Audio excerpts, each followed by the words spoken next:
What is up, guys, and welcome to another episode of My Ego Up Fantasy. Today we're looking at Pinnacle Cup Championship 2022.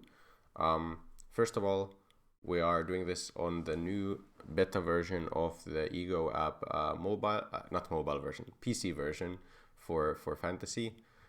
It's still in a beta version, so don't go out judging it too highly. But yeah, personally, I'm very happy that there's gonna be a PC version because I usually do all of my fantasy stuff on the PC and not on my phone. So for me personally, this is a great new feature. Another thing to talk about before we go into the building of our lineup phase of the video is these different phases of Ego app going forward. So we have the building phase, the edit phase, and the lock phase. Pretty simply put, building phase is when you build your lineup. Edit phase is when you can make substitutions, you can sell players, or you can change your captain. And then in the lock phase, you can do nothing, and basically that's when the player are playing and you get to just watch the games. So building phase is before the event starts. Edit phase is like at the start of every day at 3 a.m. Until 1 hour before the first game of the day starts. And you can, as I said, make substitutions, for example, during this time. And then 1 hour before the game starts, the lock phase starts, which lasts until the end of the day, until 3 a.m. the next day actually. And then at that time you get to do you can just watch your games. And what the biggest impact of this is that the bench is more of a real bench now, I would say, where before you could a lot of the time just have your players play all of their games and the bench would just be kind of an irritating part of the fantasy experience, where you just had to time your substitutions in a way where your player got to play or the bench player got to play as well as the players who were not benched. But now at the start of every day, you have to actually choose a player who is not going to play for that day. So I personally think that's a great change for the benching system. But yeah, this is the event. We have these 8 teams: Heroic, Fnatic, Big, MIBR, Astralis, EG, Imperial, Finest. As you might expect, Heroic, Big, and Astralis, in my eyes, are some of the bigger favorites to get out of the groups. MIBR have, I would say, a small chance of getting through as well. They have been pretty decent. Fnatic, maybe, but without an IGL, even in their lineup right now, could be pretty challenging. I would say they're the weakest team in this group on paper.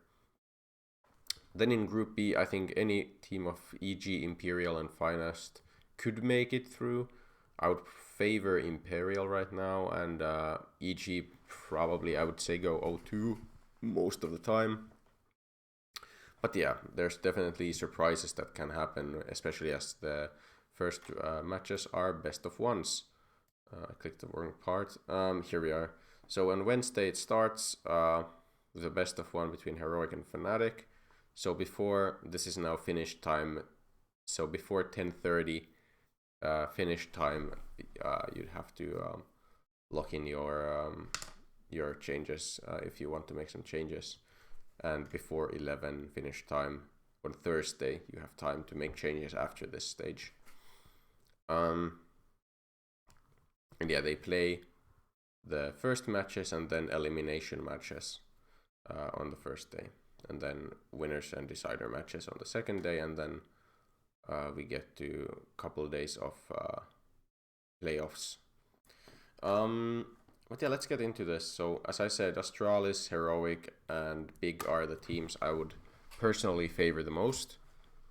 And with the way this new benching mechanic works, I'm pretty sure that in this event, because you always have to have a player on the bench, it just makes sense to pick like one of the cheaper players as your bench player basically the cheapest player should probably be your bench player, because he's not gonna get to play on the first day anyway. Like whoever you have there is not gonna play on the first day because you can't make substitutions between games. So to me that just makes a lot of sense. And after that we have a lot of cash to put players from the teams I think are gonna do well. For example, Astralis. Probably him and then Farleague, Blamer from Farleague. So I want to put quite a lot of my stock into Astralis here because they should just go 2-0 every time. Whereas Heroic Big, if they meet in after the first round, they could have a bit of a fight for that, for the winning of the group. But I would expect that Big, I would expect Heroic to be favored in that matchup. Searson is pretty cheap here. I was looking for Searson here at the top, but he's actually the 4th most expensive player on Big in this in Ego. So I would pick Searson pretty much every time. And then we want like 2 Heroic players, but Heroic players are usually a bit cheaper. 187. Can't quite get Staven, but I'd rather have maybe some cheaper players. Wait, can we get... How expensive is Refresh? 154. And now we can get actually Config, which is pretty insane. We could get, I believe even... Yeah, we could use all our money if we go for Shush, but I think Cadian has been playing a bit better lately, and there's higher chance for upside. I mean, as I said, I want to put a lot of my stock into Astralis. Having both Blameaf and Config, that's putting a lot of your stock into those players for sure. Config can also be a pretty good like kind of noob stomper because he's very aggressive. And Blameaf just always has insane rating nowadays. Refresh, definitely a capable player for that price. I just really like this lineup, not gonna lie. What can I say? That's a lot of potential for points. And I mean, the fact that we have to have a player on the bench definitely changes a bit. Or changes my thinking just a bit. I think we're just going for this. It looks like a great squad. And then initial matchup, Astralis EG, yeah. Has to be Blameaf captain, I think. Makes the most sense to me. Yeah, I'm pretty happy with this lineup. Makes sense. This is a pretty short video. I'll go over, I guess, like how I did at Dallas. I didn't actually check. So out of 461 points, we got, which was the first place, I got 323. Didn't go too well. This I had. Can I see here which players I had beforehand? I'm not quite sure if I can see which players I had beforehand. I'm pretty sure I did make some sells, definitely, because I had Inters and I can't have had 3 players from Cloud9. I definitely made some sells, but I think it's just that this this PC version is not quite fleshed out as well as it should. I did have Shiro and Inters from the start, so they got quite a lot of points in Exile for the like finals and such, but Exile was really good. Big was okay. I think I brought in some big players. Like, no, I think I actually brought in Yuri and Exile. For, who did I have? So I had FaZe, right? I definitely had FaZe. And I think I had like FaZe and G2 player, didn't I? Did I have FaZe and G2? I'm not quite sure. But either way, didn't go too well this fantasy for me, unfortunately. But you can't always have hits.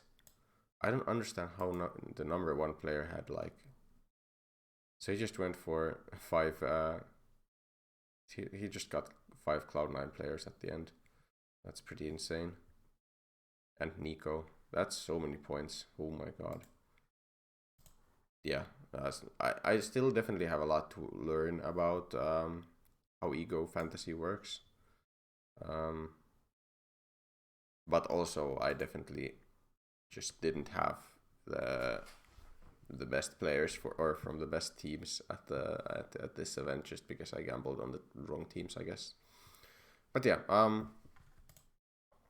I think that's it for this episode. I'll finish by showing what I end up picking. So yeah, if you enjoy this kind of content, remember to leave a like and subscribe, and I will see you in the next one. Goodbye.